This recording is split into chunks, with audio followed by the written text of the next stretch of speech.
Well, Kurt Doolittle, indeed. Good morning, Dr. Brad. Do we have What coffee? I do. I want to apologize for this.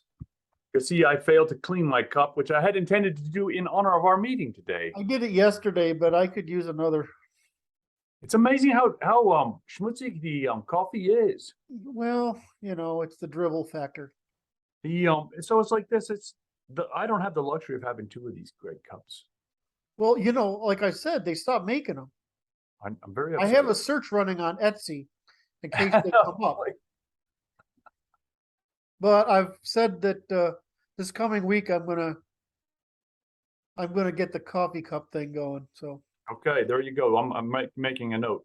This is episode 2070, as by my reckoning. correct. How about that? You and you. Hit like, hit subscribe, and don't forget the notification bells either. And if you don't leave comments, how will we know you're even reading it? Yes. Try to use full sentences too, because sometimes I have no idea what they're saying. This is today is like something is something. I'm like, well, Kurt says, I can't science that. I can't science that. I don't know what it means. I run into this problem with Kurt as well, so it's not personal. So it was the interesting thing. Kurt was just asking me if I had some topics lined up, and I was like, it's interesting that I don't have topics lined up. And it's like for this, because we were discussing this just days ago, which is we're trying to generate the most parsimonious, universally commensurable language across all fields for the description of all potential human experience. And it's odd that this convergence of all potential human experience, that we have to actually work to find something to talk about. Oh, that's weird. Isn't it? And I'm like, so I was trying to figure out a name for this point, because we were talking about it's like the ultimate convergence of all potential human experiences right about here. Or Popper called it verisimilitude, the process verisimilitude. Yes. I call it evolutionary convergence. But I don't know what to call. You mean what's the point of convergence is what you're asking? No. What are you asking? No, it's like, because I didn't get it yesterday either. Okay. Well, at least I'm slow. I'm sorry. We're consistent. Slow is the wrong terminology to use. Consistent. So it goes like this. It's like this point is like this: to create a universally commensurable language across all fields. It's a convergent point for all potential human experience. It's like this is the name of the point. Is this? It's intellectual point that we have arrived at and are attempting to elaborate upon.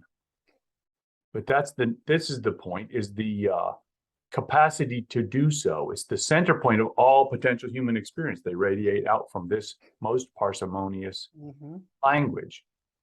And so it's like this: we could look in any direction and we can see some human experience that's different than that one over there, and that one over there. And so it's okay. But it's like, it's odd that because we could talk about anything that a human being could understand, right?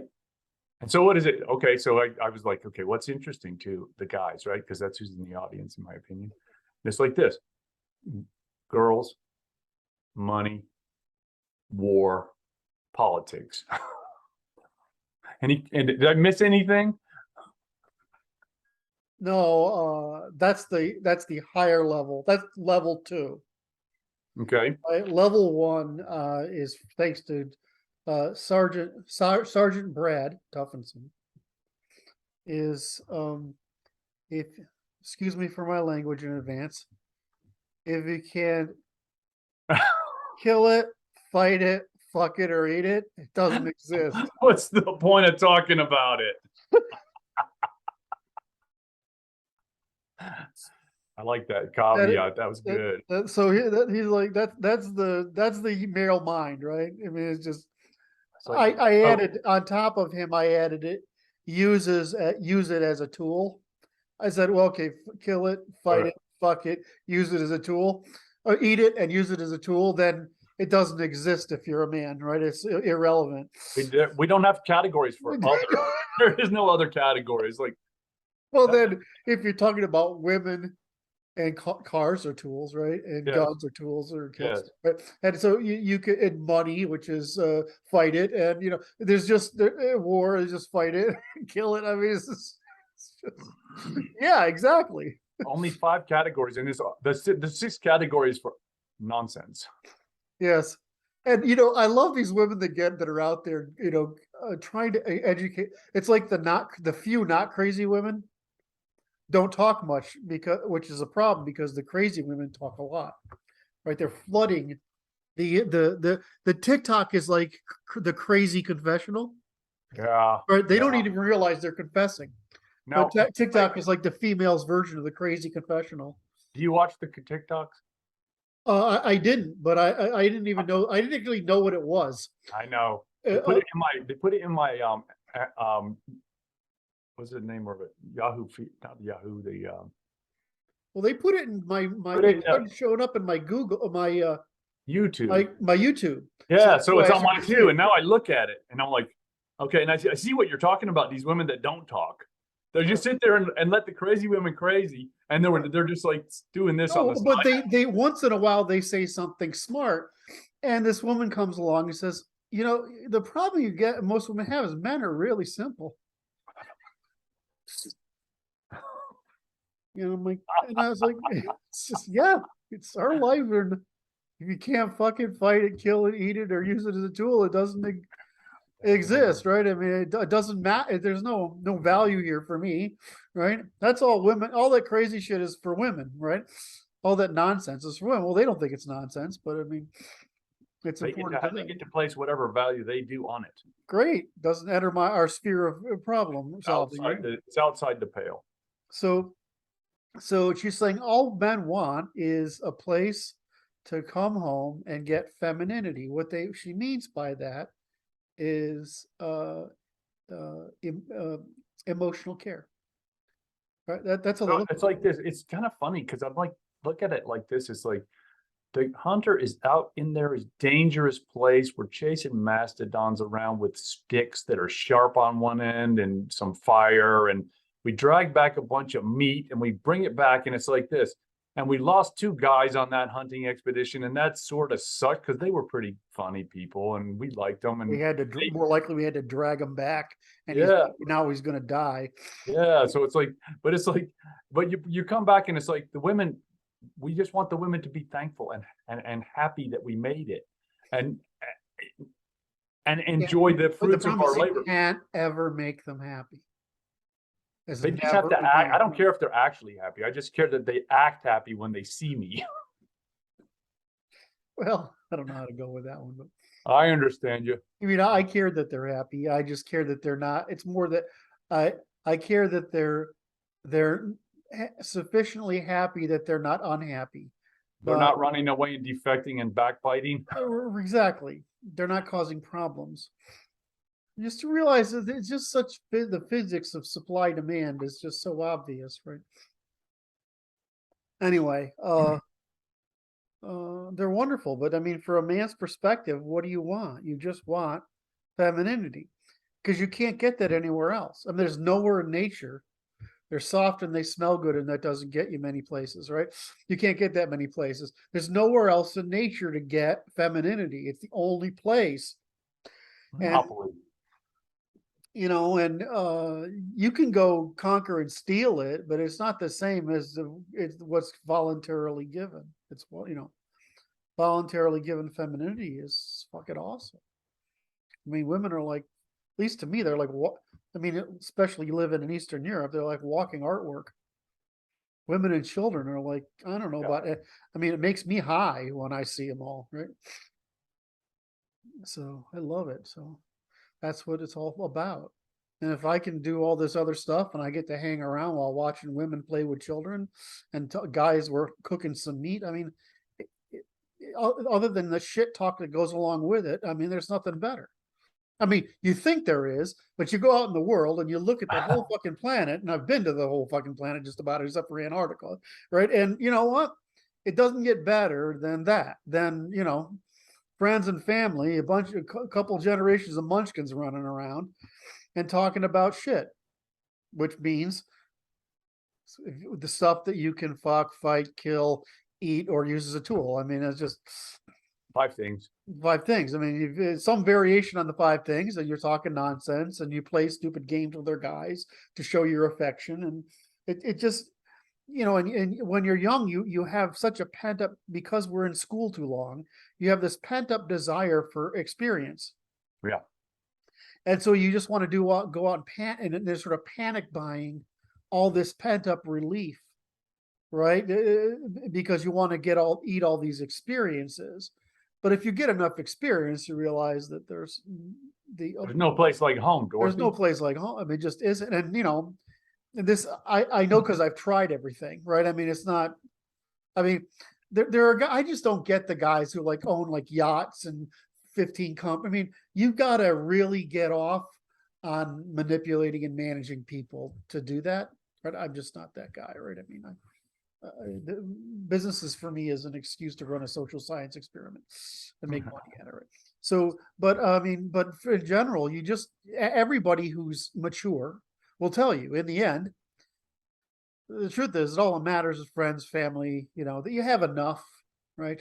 And that there's women and girls and rugrats and boys running around doing stupid shit. Boys running around and stupid shit. Your sons running around and doing stupid shit is one of the most fun goddamn things for a man. It's fucking awesome. As long as it's just stupid shit, it's not like profoundly bad, stupid, bad shit. That's right. That's right. Yeah, when I mean stupid, I mean clownish shit, right? I mean play. I don't mean. I mean stuff we did. I mean moving a fence, right? I mean, we just moved a fence, and what? People come out the next morning, I'm sure, like, right. What happened? I mean, arranging the flower pots in someone's front yard in the morning. I mean, it's really pranks, right? I mean, that's right. But they're harmless, right? That's right. Gluing mailboxes shut. When super glue first came out, that was funny. I'm sorry, it was funny, right? It was probably a little over the top, but it was at the time it was funny. Not really, it's a pain in the ass, but it's not destructive.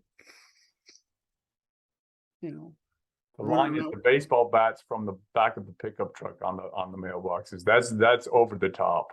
I'm not admitting to that, although I did do it. Mailbox baseball. So that's right.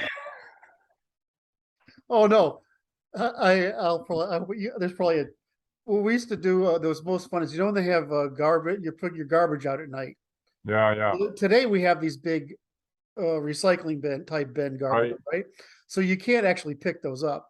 But back in the day when it was the X gallon garbage cans, you could pick one person's garbage can, go down the street really fast and bowl with it and see how many garbage cans you get with one and keep score. And the guy with the lowest number had to drink, right? I mean, it's just right. I mean, that was part of being an asshole when you're boy. So like this, I ran into a guy who was a lifeguard in Minnesota, and there was a guy in rural Minnesota that he tells a story where he was driving tow trucks. His dad had a tow truck company or something, so they got a call, and they're driving to the site, and it's like the guy with the pickup had been running over mailboxes. So you just see mailbox after mailbox on this rural road. They're all knocked down. That's kind of harsh. Wait. Then they come across they got pranked by one of the farmers who put a steel I-beam in there. So the truck is right up on top of this thing all gutted. It's like you're messing with the wrong farmer, right? And so they had to get 2 tow trucks to lift that guy off.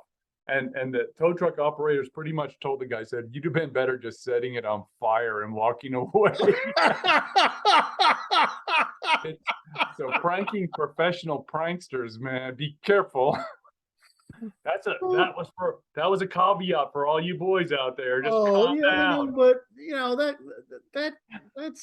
that's compare it to what's the knockout game or oh my lord. I mean, what we did was the whole thing for I harp on this, but our whole thing is that pranks are okay, but crimes are not. Right now, there's a fine line between prank and crime, right? I mean, running over mailboxes Yeah, but we're calling that over the line, right? well, It's like it's a very close, but that's probably just over the line. and put You know, put booby trap in your mailbox so that guy gets racked up is like that's probably not over. It's close. yeah, that's fine. You know, I think that's so anyway. But those are, I don't know how to just. It's like toilet papering someone's. I mean, how many times? Yeah. I don't know how many times I did it. It was a bunch, right? Right. But you know, the trick is you can't, you have to do something that's troublesome, but not destructive, right? I mean, really. I mean, I'm not really too big on the running over mailboxes thing. No, that's over the line. I have definitely played mailbox baseball, and I have taken, uh, I have taken someone's garden and planted in the neighbor's garden. That No took, kidding. That's crazy, Bill. well, it's not destructive, but it's funny as fuck, right? You get up in the morning and people are like, what the fuck happened? You can't steal this. You know, some people steal the stuff. That's just pointless, right? I mean, but I Right. mean, just rearranging something. I mean, it was 10 plants or something like that, right? Just rearranging something. Yeah, I like that. That's pranky right there, It's just man. pranks, right? And we do that shit all the time. I mean, that's what you do before Netflix. You got 3 fucking channels. TV. You know. You know. The rabbit ears antenna on top, right? That you adjust with a foil ball on each Yeah. ear, and you hold it. Well, it's also like the lower class kids, the smokers and stuff. They would go hang out at like McDonald's and that kind of crap, right? I don't know. We didn't, right? We did other things. We hung out at because we had an amusement park in town, so that was where you'd go, right? You'd go to the amusement park and tease girls and talk shit with other guys and that kind of stuff. When I moved to Connecticut, it was much harder because it's so big. Going from farm to blue collar, completely weird. Oh, blue collar is the wrong way. From a farm town to an industrial, urban industrial. Yeah. It was like culture shock.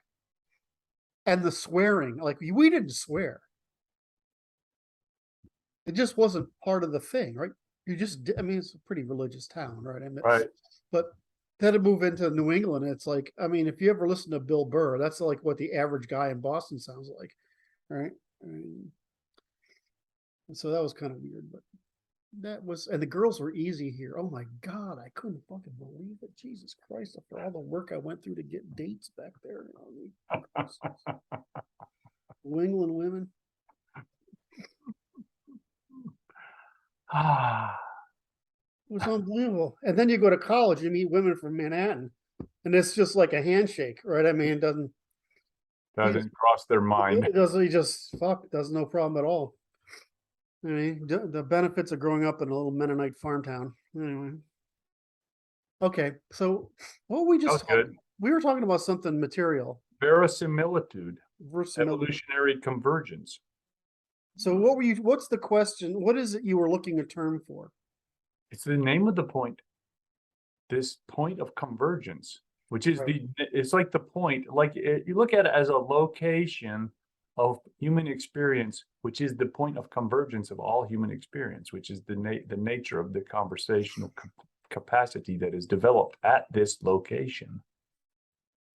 Yeah, it's testimonial truth, not ideal truth. In other words, the truth we can currently testify to, and the divergence between what's testifiable now and what's known is relatively low.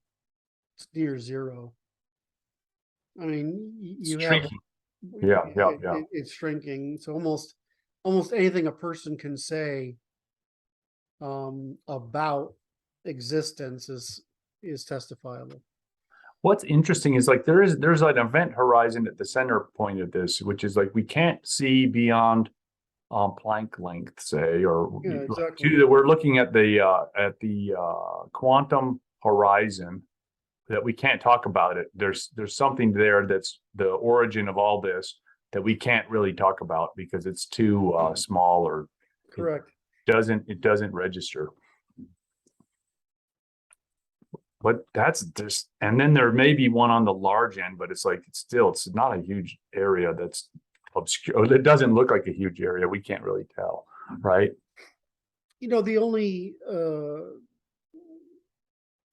the things we know are like information processing with AI,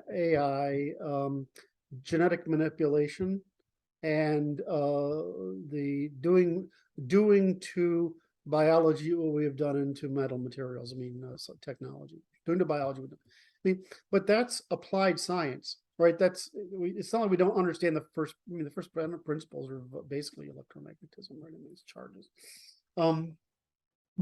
At the at the micro scale, I think, it's like I talk about this all the time. It's just, even I want to pick on what's her name there that I usually compliment, the woman, Physicist. the physicist, because she's written a book on mathiness, yet she comes out and says that space time is a thing that curves. I'm like, no, those are she says, and she's blaming somebody else for misunderstanding geometry. I'm like, space time is geometry. The quantum background exists, and we know it exists. And so what we don't know is why changes in the quantum background, right? What they call quantum gravity. Why we don't know that we can't, because we can't look at anything big enough. We don't understand why changes in the quantum background cause distortion of waves. Well, obviously it's density, because that's what happens in every other thing.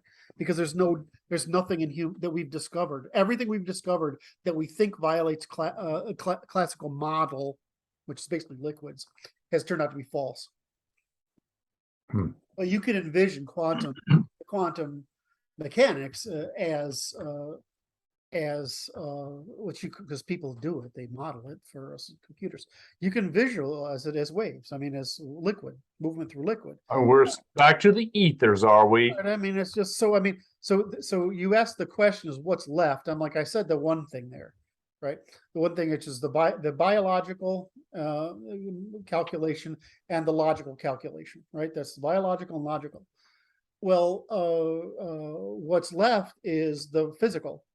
That's all that's left, because evolutionary is obvious, right? So all that's left is the physical. Well, the physical, the only problem is we don't really understand how to classically model. Now, that's not really true. I believe we do. I believe there are people who know what that is. I believe the dipolar model is correct, right? And that there's the dipole model, which is what gives birth to the quantum model. And then below the dipole model, there's something going on that we can't measure. And so they try to reduce it to strings, but it's not working, because a string is just an expression of what's other than the lowest model. And the only reason I say that is because I'm not saying I know that. I'm saying that the human errors in discovery are consistent. And by eliminating human errors and looking for the pattern that's left over after human errors, this is a negative approach. That's got to be what it is. Or it just there's got to be at least one more level down. Because we have the wave level, the dipolar level, and then in other words, the bubbling of the quantum background. Right, which appears to be dipolar relation, which is just a reaction of pressure, and then there's got to be something underneath that, right? So, at least I think there has to be. It would seem like you would have to have something that could be forced into conflict, producing a dipolar reaction.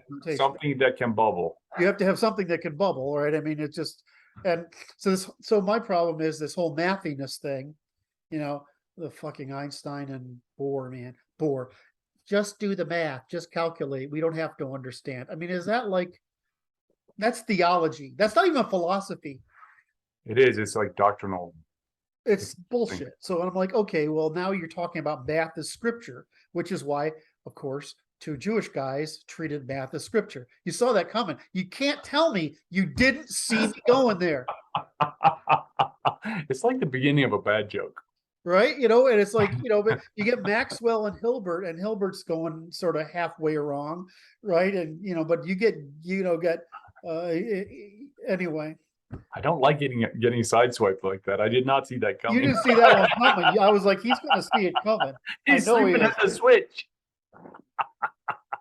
So it was like, of course they see it as scripture. I mean, it's like, okay, well, you don't have to understand scripture, you just have to work with it. Oh, math is not scripture.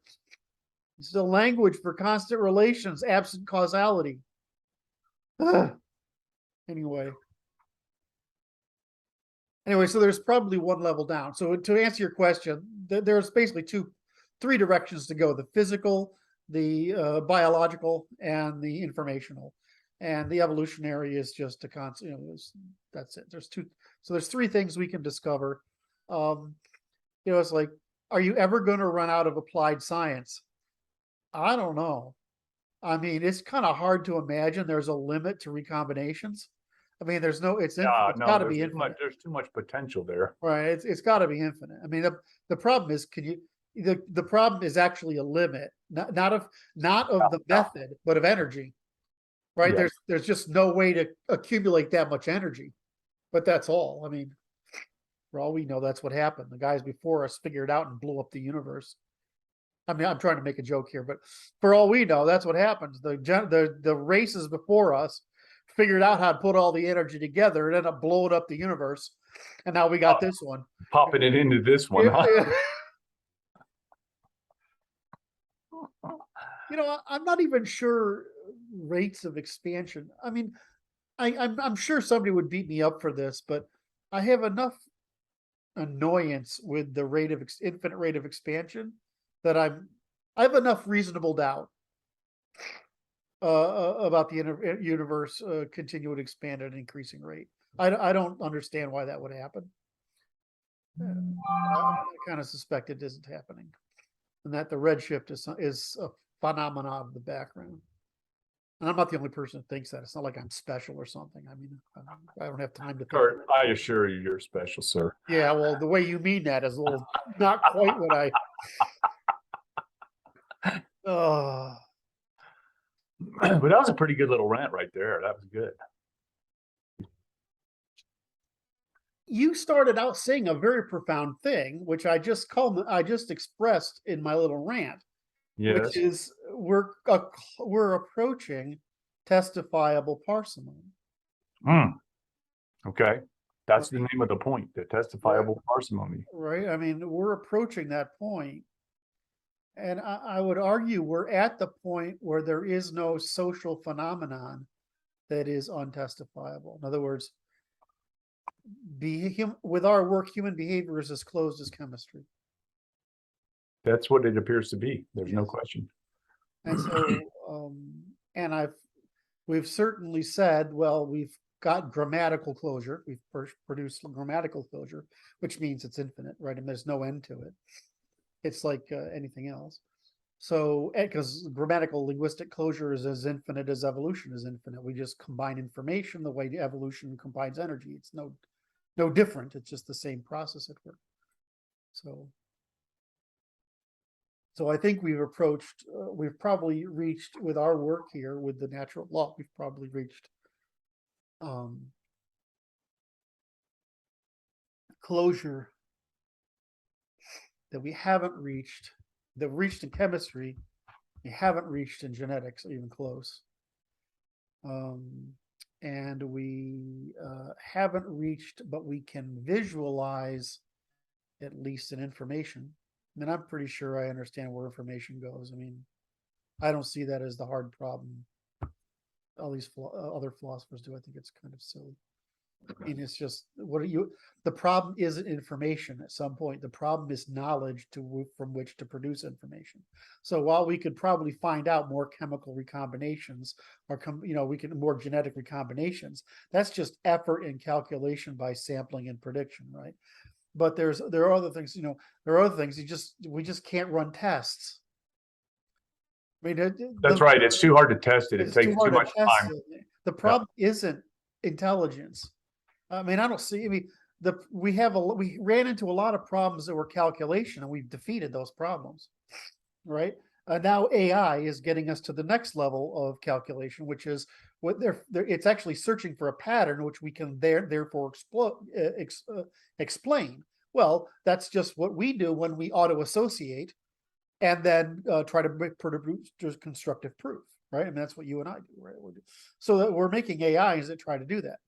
But I mean, an AI needs a means of decidability if you don't give it a problem. Otherwise, it just sit there and wait. I mean, you and I have this motive to keep trying to acquire to defeat time, but there's no reason an AI would have that unless you told it to do that, right? Here's a stack of problems, and maybe the stack of problems is infinite, but unless it's got a problem to work on, or X number of problems to work on, because the way we did it, we planned it out in the early 2000s, is it's just threads, right? Because the mathematical model for meaning is the same regardless of which thread is working on trying to figure something out. The manifold is the mathematical manifold is the same regardless. So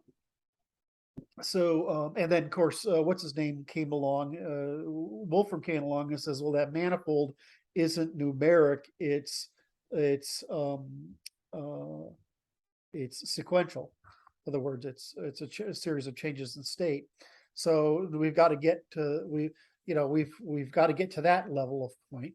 And then so I'm not, I can see out into intelligence because it's just what humans do. It's nothing special. It just can do more of it than we can faster because it's these electrons and whatever, right? And then I mean, basically, it's the difference between us and computers is working memory. The precision of working memory, we just can't do it. I mean, that's really, if you could remember all that stupid, lists of lots of things, right? You wouldn't have the problem. Right. So the computer's able to calculate subtle patterns that humans won't recognize because our system is not precise enough. Correct. So then you go off and you say, well, so I'm not worried about intelligence. Biology, this problem is far harder than, like it said, we thought the human genome would tell us a lot. What it did is tell us, holy shit, this is a way freaking harder. So complex, man. Than we thought. It is unbelievably complicated. And now we know that it's not the DNA, it's the relationship between the DNA and the environment that perform the calculation. So it's infinitely more complex than we originally imagined. Moreover, there's more than just DNA and transcription, RNA. I mean, there's just all the shit going on. And it's like, okay, we could basically have a good idea what's going on, but then we talk about evolution. We thought it was like machinery that would build stuff, but it's not. It's creating probabilities.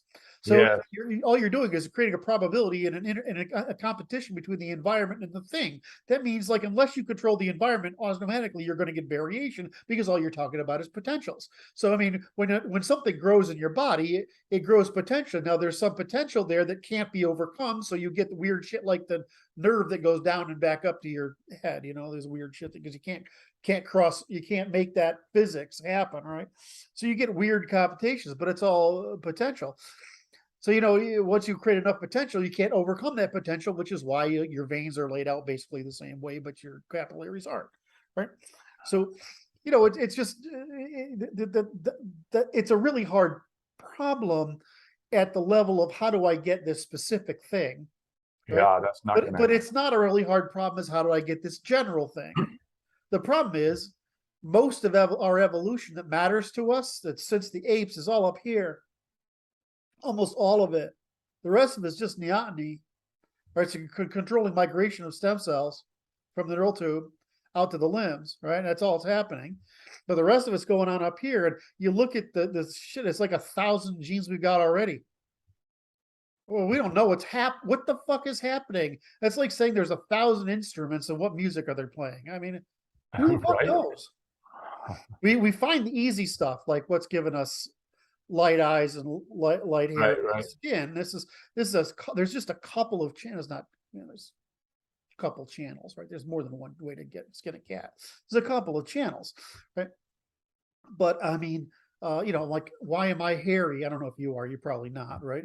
But really hairy. Why am I a gorilla, right? I mean, I don't know, just fucking cause, right? That's a couple of genes somewhere, right? But but something like intelligence, holy shit. I mean, there's just, how are we going to fix that? Why? Because it's like Martin is big on this, and I'm kind of getting on board with them. It's an anacarinida problem. It's like, Well, I mean, a lot of things got to go right to make a smart person, but it turns out that there's fucking 1,000 things that can go wrong. That's it. I'm making note in my little note here. Anna Karenina problem, because it's true. It's true. There's a lot of ways it goes sideways. Yeah, I mean, just a one little fucking defect here, and but even though that's not always true, because you could have a woman, you have 2 copies of a gene, right? You can have that's why women are narrower, probably, is because there's less variability possible, right? And men more variability possible because there's lower there's lower chance that the potential is actually realized, so you're going to get more variation. I mean, it's all that would require is just take off that bit of the X, right, to make a Y, and you've got, I mean, that's not complicated, right? But like the sequence that shit has to work in to open up any given protein, because they're just machines, right? But it's like this. My wife is studying biochemistry stuff, protein stuff, and it's like proteins. Just the images on the front of the book is like the amount of potentials for just protein expression is just amazing. And then it's like, oh, now you're going to get that protein is going to do different things in different environments. It's going to do flipping and flopping, and it can behave differently in different environments. Like they don't have to be very different. Yep. And it's like, okay, yeah, now we're done. We're past the capacity for a human being to begin to calculate what all that means. It's not going to happen. Well, I mean, it's complex. We will get there. It's just way, way, way more complicated. Yes. Than we thought. I mean, it's like, it's like, it's one thing to, we can't decipher a human language, right? There's human languages we can't decipher, right? They're nowhere. I mean, there's just not that many concepts that are in the primitive. There really aren't. In the primitive mind. And those guys are trying to talk to us. Yes. Like, I mean, I can make this guy understand. I know I can. What's the difference between languages? There's some minor grammars are limited, right? So what you see in these languages is different weights and values, right? Attributed to different concepts, but the concepts generally are descriptive of the universe, right? Huh. But you can't translate it because you can't figure it out. I mean, okay, we can't even figure out something we do by design. How are we going to figure out this thing called DNA? And I love these things. Well, I'm going to translate what the aliens say. Not in a million fucking years are you going to do that? Not unless they give you basically a conceptual dictionary, right? Mapped, because that Greg Bear did a good job of illustrating this. Is that if you were speaking and it was making a movie show on your shoulder, right? The person could understand that. Right.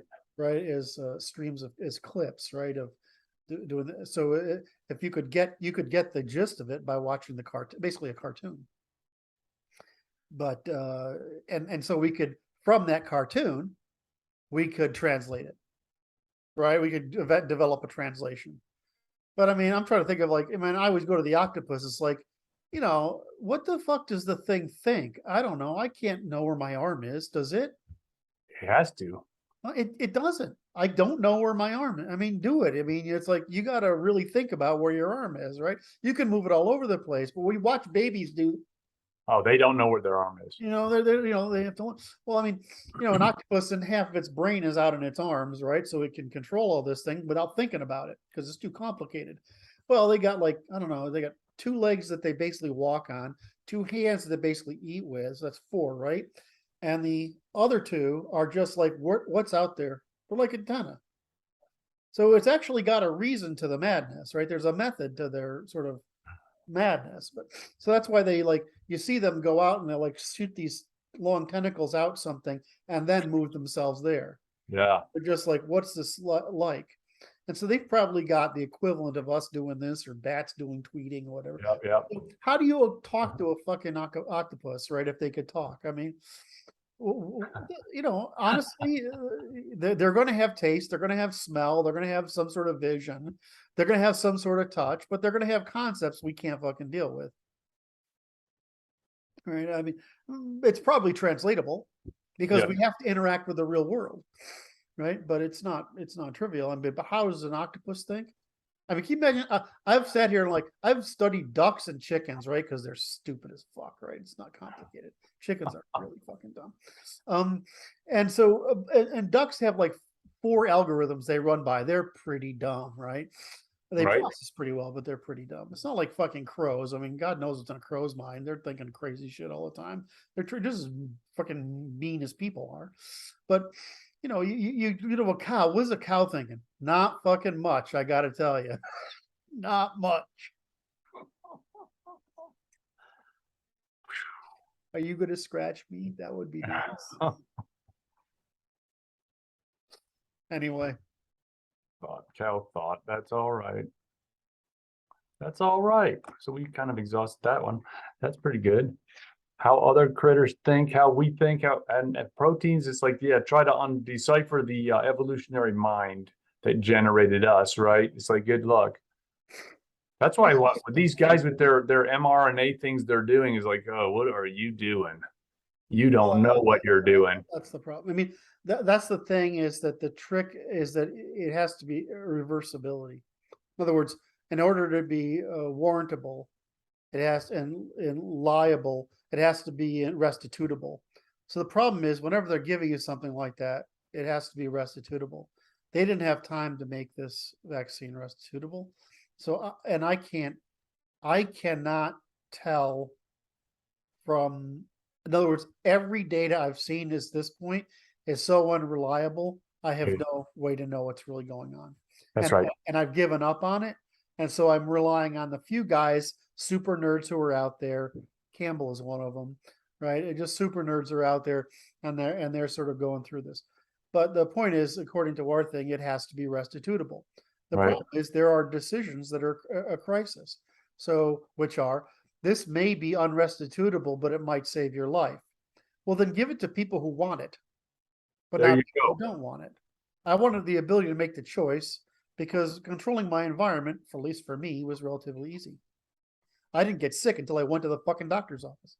Sorry. It wasn't your fault. You made me go. I know. It's like this, I ran into it. So what, there's an experimental drug on the market now for this COVID. And it's like, I ran into a guy today that he's from where I went to high school up in that neighborhood. And turns out he's a physician. He's a pathologist and he wants this drug. And I'm like, oh, he doesn't qualify for this. I might get a lot of pushback here. And I'm like, really not looking forward to interacting with him. But when I explained to him, I said, look, this is an experimental drug with an emergency use protocol in place for people who have moderate to severe disease at high risk for hospitalization. You don't qualify. And he just said, oh, I'm like, good. No pushback. Why would I wouldn't push back against that. Why would you push back? I don't know, but it's like this, because what's the worst thing that's going to happen? It's like you got to kind of steel yourself for that because you might get hard pushback, and you might also get uninsured. What do you mean? If you take a drug that you manage to get access to a drug that's not approved, what is your insurance company going to say if it has a deleterious effect on you? Yeah. I would assume. I mean, for me, I would assume you'd be taking a risk beyond the. Well, it's interesting. So I presented the information to patients in that way, and it's like I had pushback from one patient only on that, hard pushback, and it's unpleasant because it's like it's just you're getting socially mashed. You know what I mean? It's like okay. So well, I mean, I've talked to you about this. I know that two Z-Packs would cure this because every time I've had this pneumonia, it's what's taken. Right? But I can't, my doctor won't give it to me. Why? Because there's some fucking conflict with my blood pressure medicine or something. I'm like, dude, right? So the conflict risk is down here. The risk of me dying of this fucking pneumonia is up here. I'm willing to take that risk. Yeah, but it shows up when he writes the prescription on the computer. Exactly. It says there's a conflict here, and now he's on the hook. Exactly. I'm like, damn, this is, that's a risk I'm competent to make because I've been on this shit right? I mean, I've been sick since I was 25, right? I mean, I've been on everything. Yeah. Right. So this one is I know exactly what it is because I know the conflict. It's going to be a QT prolongation. Yes, risk. exactly.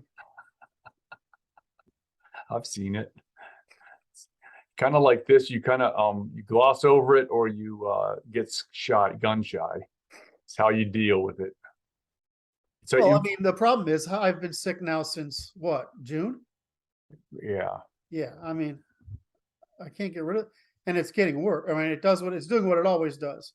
It gets a little bit worse every week, right? And until I just sort of turn into mush ball. Oh my God. So anyway, so that point is, your point is, the point is that my point here was that there are choices I should be able to make, Yes, right? And there are choices I shouldn't be able to make. that's right. What's the worst that's going to happen to me if what what is QT? QT prolongation is so bad. It's like this. I was just talking to my associate about this very thing, which is it's a French terminology. And you look this up, torsades de points, which is like my heart is doing flips that are electrically just absolutely out of control. It doesn't look like a heartbeat anymore. It's just All over the place. it's not organized beating anymore. So it's like it ceases to function properly. Right. So and I've had similar problems, right? Right. Because I have that cough thing that causes the nerve to do, right.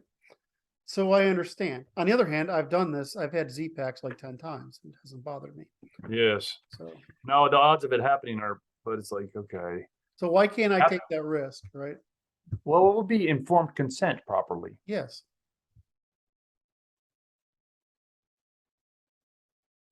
All right. So what are we talking about here? Because Okay. you're trying to do something. You're trying to figure something No, out. I did. I'm just making sure I can spell this French correctly so that I can show the audience if they should be so brazen as to look it up, right? Mhm. So can I talk while you're doing Yes, that? please do. So the net result is that you know, or thought I did point this, yeah. Okay. So the point is though that what we're trying to get at is back to the vaccines. It's not it isn't warrable. It isn't, they can't be liable because they don't know if it's reversible. And that my understanding is that it isn't reversible. Well, the Danish government just made it illegal to give it to people under 50 years old, Right. which is an interesting data point. Well, I mean, there's just no point, and it's you're not helping anybody, and we're adding risk because it's unknown. So, I mean, that's actually the right thing, right? I mean, they're actually doing the right thing.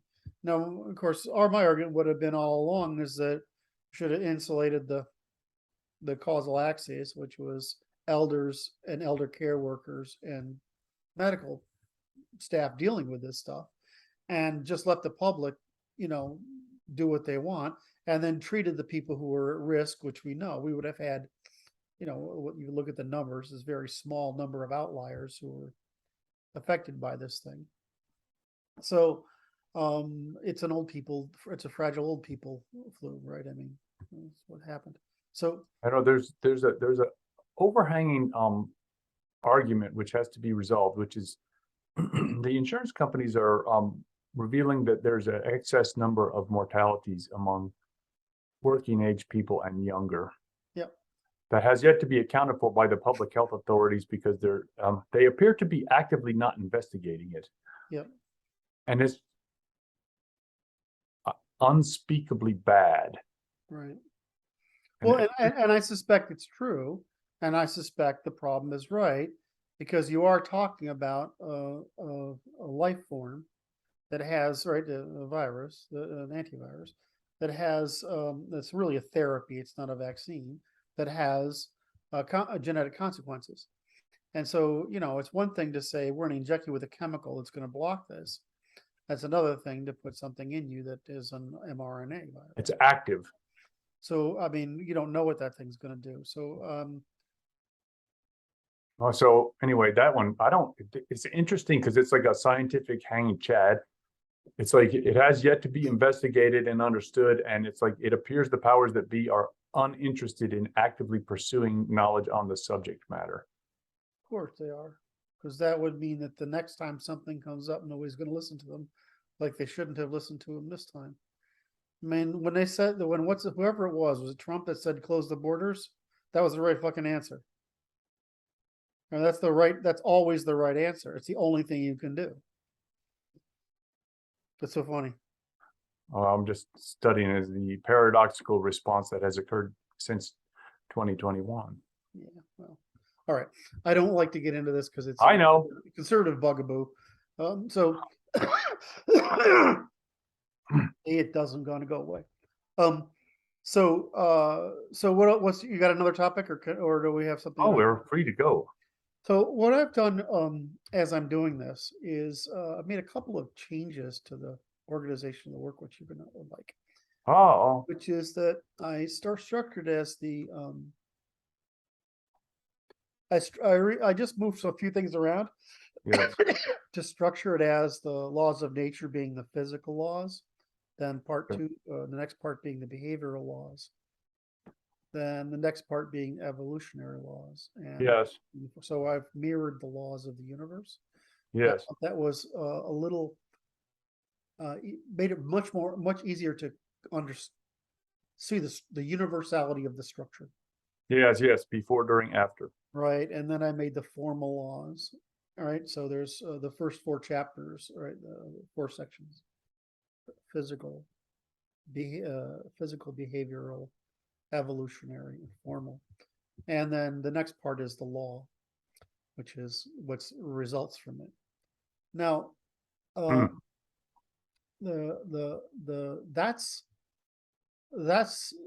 that gives you the law, right? Which is the structure of law. Now, once you're there, then you have the Constitution, right? Which, in other words, you explain what law is, then you have the Constitution. Now, I also have, so that's the non-narrative science. That makes sense? That's just, here's the science, here's the method, here's the whole thing. And so the problem is there's a difference between law and the Constitution. The law is what it is. It's a universal. Right. The Constitution is not only the law, but it has solutions to policies. In other words, I've written all these solutions to all these policies, the full set of which is basically for one purpose, which is to eliminate lying, right? But right. It's not only eliminate, it's really the end of false promises, right? You're removing the ability to lie or offer false promises, and we're removing the ability to profit from rent seeking. Right. That's not rent. So rent seeking is an economic term. Parasitism is the right framing for the word. Right. Profiting without contribution to production. And so you basically outlaw the ability to do that, which means capital has to work. It can't rent seek. Right? Which moves capital out in the temporal, which will force capital to move out into the future. Right? Instead of financing consumption, it will finance innovation adaptation. Right. So there's the constitutional. There's the law, the Constitution, and the reforms. Right. Then there's the explanation. What went wrong? What's the conflict? Why this choice? What's our strategy? The part you won't like, the prosecution, and the conclusion. I resent that. Well, I'm just trying to cut you off from attacking you for bringing it up on yet again. Harping, is that what you said? Carping. You're trying to prevent me from carping. Yes, exactly. I appreciate that. That's what we call the opposite of baiting into hazard, right? Oh, preemptive? They're preemptively inhibiting my carping. Yes. It's an anti-hazard. It's okay. Anti-hazarding. That's it. Thank you. All right. So, I feel freaking awesome about everything through the law. Right? Beautiful. I feel really awesome. I don't know whether to put the reforms at the end, because what I would like, what it seems to be, is that you have what went wrong, the conflict, the choice, our strategy, and then the Constitution. And you either get rid of the prosecution or you have that as a appendix. Now, of course, you're going to tell me to leave it out, but I'm going to hold on just for my own ego, my defense of my own satisfaction. I'm going to hold out on that one till the last minute. I like how you put words in my mouth like I'm going to say them. I mean, like it saves me so much trouble. It's very, very parsimonious for me.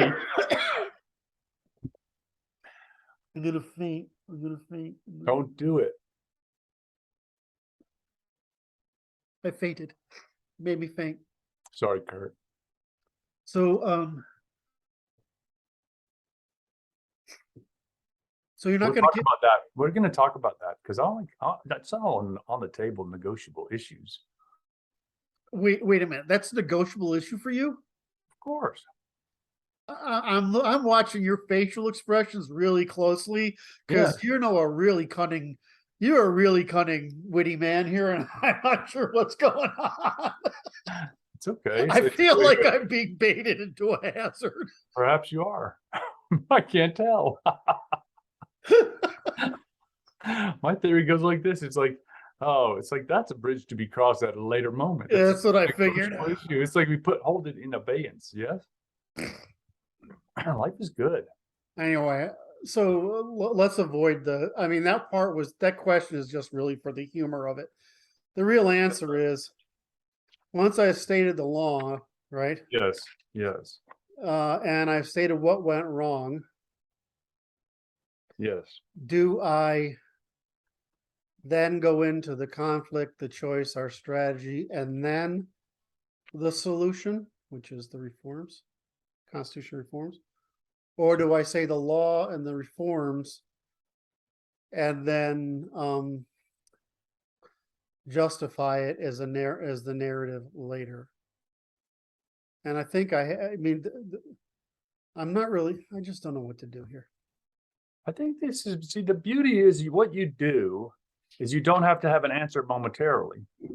You have sufficient amount of work to allow you to be engaged while this is boiling around in the quantum field of your mind. All right. And then the pressure will build and it will eventually provide the answer. I'm just so happy that I got the first part exactly where, the first. Beautiful. Exactly how I want it. It's gorgeous. Yeah. So the amount of work to get that done is huge. To get to what you call the formal laws, which is preliminary to this second section, the law, the Constitution, the reforms, etc. That you don't have to have the answer for how you're going to organize the latter part exactly at the moment. But it can just be boiling around in the back of your backfield, and then the answer will become self-evident. Okay, and much earlier is okay. I'm agreeing with you that I'll just not worry about that for right now. It'll just bug me until I solve it. The other part is what we had discussed is providing a summary of all these, the condensed version of it up front at the end of the introduction. Is that still? I still feel like that's pretty. Here's what we're going to tell you. Right. Right. So it's like this to me. I drew it out in that paper I sent you that with 13 first principles and how they work together, and it's just like the caliper is just it's like a little tiny map Here's what we're gonna tell you. And it's like, and the details will follow, right? Because the proof will follow, because it was complex enough to throw off my dear wife, right?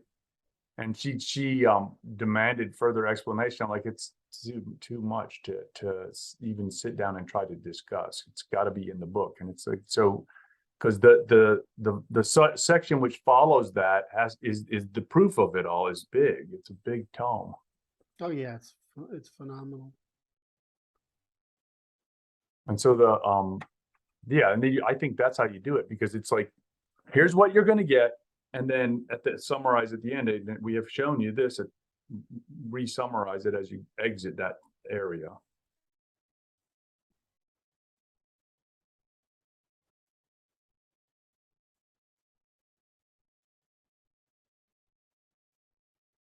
And then you can go, since we have these first principles summary, which I showed you before I showed you the proof, and now it's after the proof, I'll show it to you again.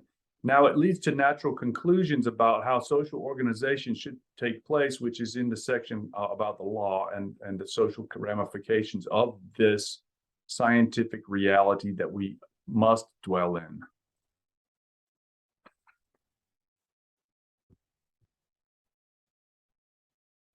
Yeah, I just think that if we need to give them the whole answer up front, right? So they have if they don't understand, we need to put that summary up front, right? Right. And you're saying it's just those points. I think it's more than that. I don't think it matters, right? It's just No, I'm not trying to limit it by any means. I'm just trying to describe it in a sense. a tangible sense, yeah. So that's where I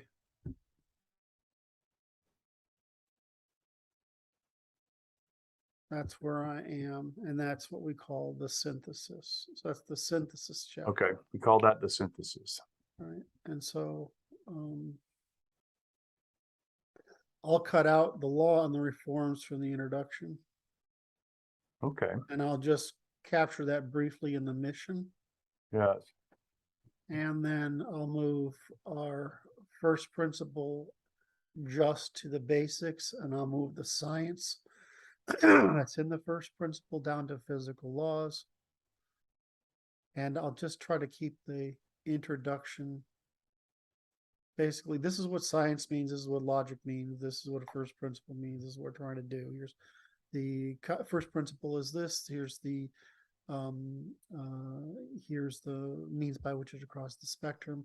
Here's the methodology we use, and here's the synthesis, and here's our mission. Yeah, I think that's clear. And most of that's written, so it's just, you write that, then you go back. That's like, what's my plan, right? And then you go back and we'll revise it later on. But right. I think that's it. I think it's going to be shorter than I'd anticipated. There's just no wall. There's no text walls anymore. I mean, there's term walls. Yes. We have the problem of terms now, but we don't have the problem of text. Right. I don't have the ability to. What I want is the ability to define a term in a glossary and then link it. And every tool I've used to try to do that has slowed the freaking thing down so painfully that I can't use it. So I don't know how I'm going to do that. I'm going to definitely define the terms as a section, part of the template. And then I'm going to, and if I do that, I should be able to write a program that compiles the terms, right, from the sections. So I can just dynamically create that page.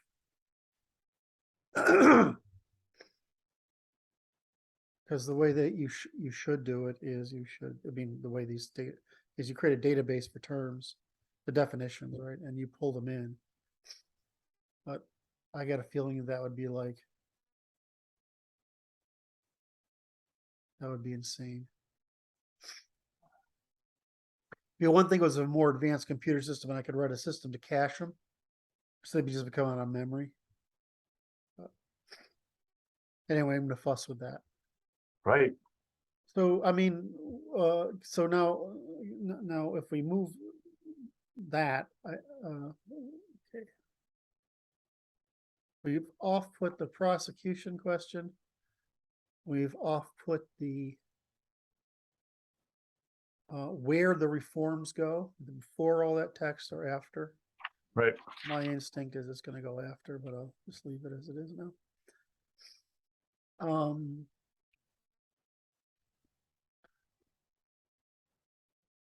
Yeah, that's what's going to happen. It's going to be part that with each of these pieces. I see it. All right, I just solved my question. I got it. Good work. Thank you for doing what you always do. Okay, I can fix that. Now I know what to do there. That's easy. Uh-oh.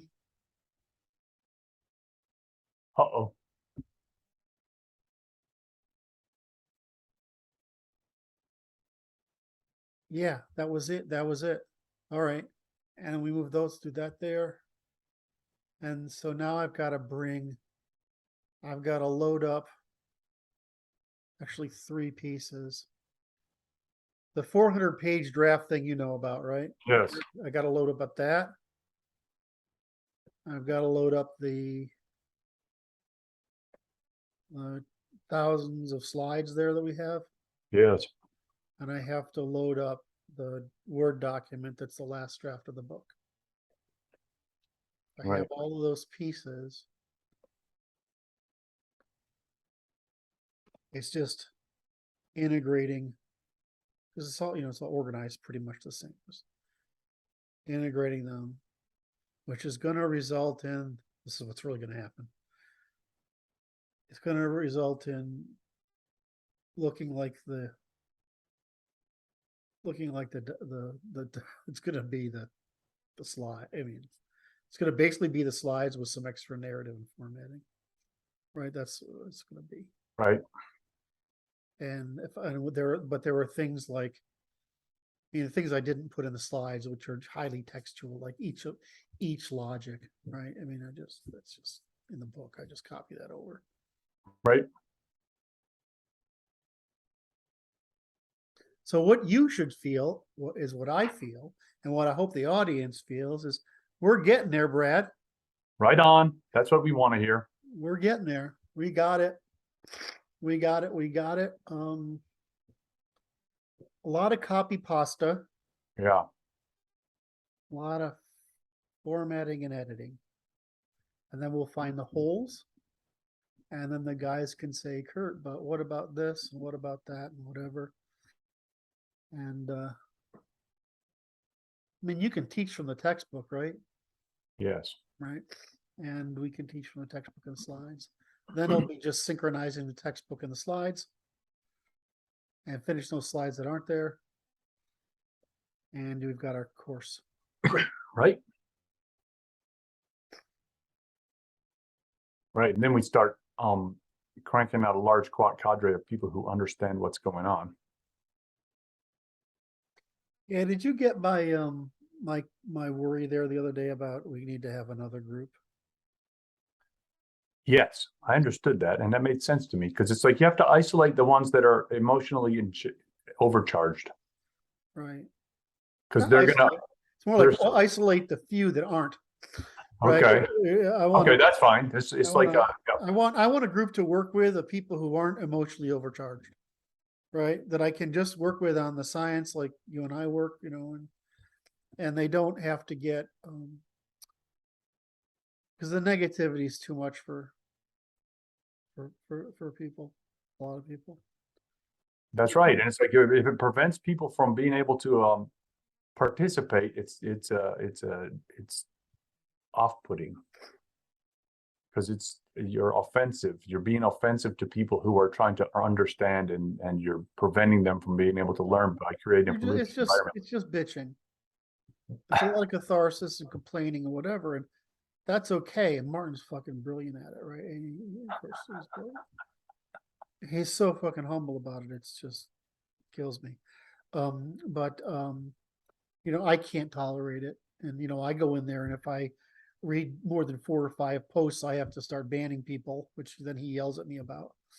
If I can't stand it, there's obviously other guys that can't. Right. I don't want to, I lost some, I've lost, I've lost too many people now, Yeah. because they can't put up with the angry right. So I need another group. And so I suspect Martin will handle The angry boys. Angry Boys, and I'm sure he'll help me with the other guys too, right? But I want a group I don't have to add mix there. That's right. So it's just emotional wall fencing. Well, yeah, I mean, it's just it's really the libertarian guys just aren't as. It's just a different kind of emotional than the conservatives. The conservatives are more emotional than libertarians. Well, the conservatives are more morally outraged. Outraged, right? Libertarians just tend to want to understand. Yeah. And so I guess I'm really saying I shouldn't really say mad boys or whatever. I just say the morally outraged conservatives from the the more intellectually and emotionally neutral libertarians. That's it. That's it. I think that's more of a division. And I could never do what Martin. I mean, he's just. The other thing is that it's more likely that those conservatives will have studied philosophy. It's more likely the libertarians will have studied science. So it's it's actually a more, from the standpoint of, you gotta understand, Martin's basically, he's basically got a PhD in philosophy at this point. Yeah. Right. I mean, that's, he'll eat most people for, he certainly eat every grad student I ever heard of. I'm sure he'd eat most. I mean, if I think of the dozen professors I know over my head, he'll eat most of those professors like, Pringles with beer without even working at it. He'd probably give up. He'd probably think it was a waste of his time. It'd be so easy for him.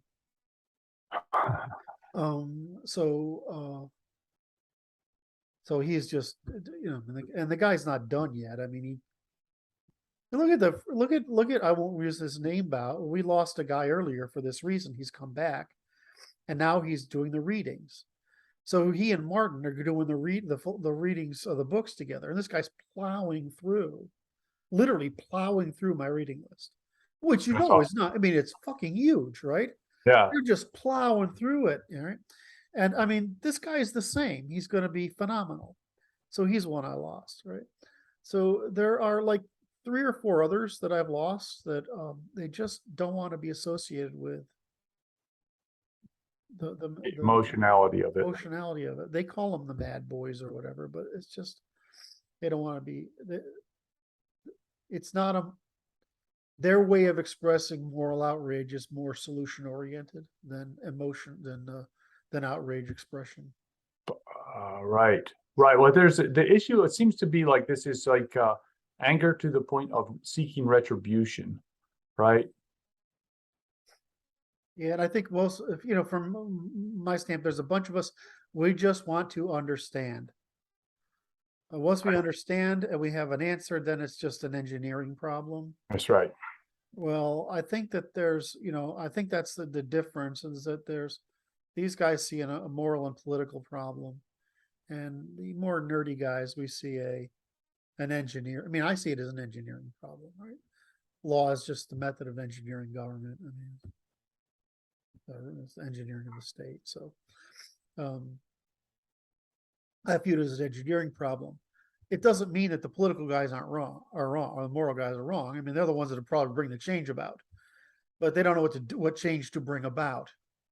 Whereas these guys, the kind of guys I'm looking for, they know what change to bring about, and they can argue with other people on the other side without losing their shit. I mean, I kind of like the center left, right? I mean, yeah, I just view them as moral, right? They just don't know they just don't know enough. Right? What is interesting is that I regard it as their more agreeable than is allowable. Yeah, but But that's not a bad thing. No, it's not bad. It's just insufficient. It's just they don't take it to the next yard, the final yard. Well, I mean, I always think of it as demand and limits. Okay. So a limit is a kind of supply, Yes. right? And so you want to supply the customer base, the center left, Yep. with whatever's possible, supply them, right? But you don't want to oversupply them, right? You don't want to deplete resources. So I mean, I just view it as the cooperation between what I would call the libertarians and the center left as the optimum sort of supply demand thing. The reason is that we think only in via negativas, right? We think only in limits, right? Limits and suppression, because we're individually competent. But the left isn't individually competent; they're socially dependent. Right. And so they think in terms of supply. Well, okay, I mean that's supply. They demand. They think in terms of demand, with feminine mind. So I mean, you know, I have no problem people coming up with demands. I mean, you can't tell people not to want things. Right. You can only say it's like I say being a man with a wife, right? It's like I never say you can't want it's wrong to want things. It's just whether we can do it or not. I don't need to even determine whether it's desirable or not. Right. If it's not undesirable, not harmful, then doesn't matter, right? Want it all you want. That's just a matter of can. And I think that's our job as conservatives, just say, well, but I'm not sure it's our job to generate demand. That's what they do, because we don't do that. I mean, we're all, the thing about conservatives, we're self-sufficient, right? Even in groups, we build self-sufficient groups. So the left is the female demand side. Oops, I just screwed up my. You gotta hear that. Yeah, it's just, it's right. My cord for the microphone is in the perfect place to fidget with. Perfect. Where my left hand. Subconscious. There we go. Anyway, all right. So I got my big questions answered so far. What I suspect I'll do over the next week is I will get some of it moved over, we've already got a template for it, but I'll work with you on the template a little bit probably next. And we'll cover any questions I bring up. All right. Wonderful. You are a godsend. Thank you for thank you. How long do we have today? Just an hour and 20 minutes. That's not bad. Not very long at all. Anything else? Well, I just will tell the gentlemen and the nice people watching to hit the like and subscribe and notification, as well as leave the wonderful copious commentary below.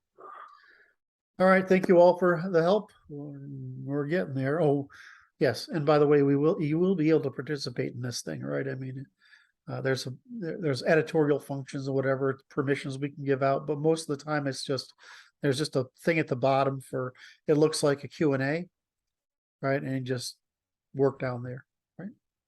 All right, guys. All right. Thanks. Thanks, Kurt.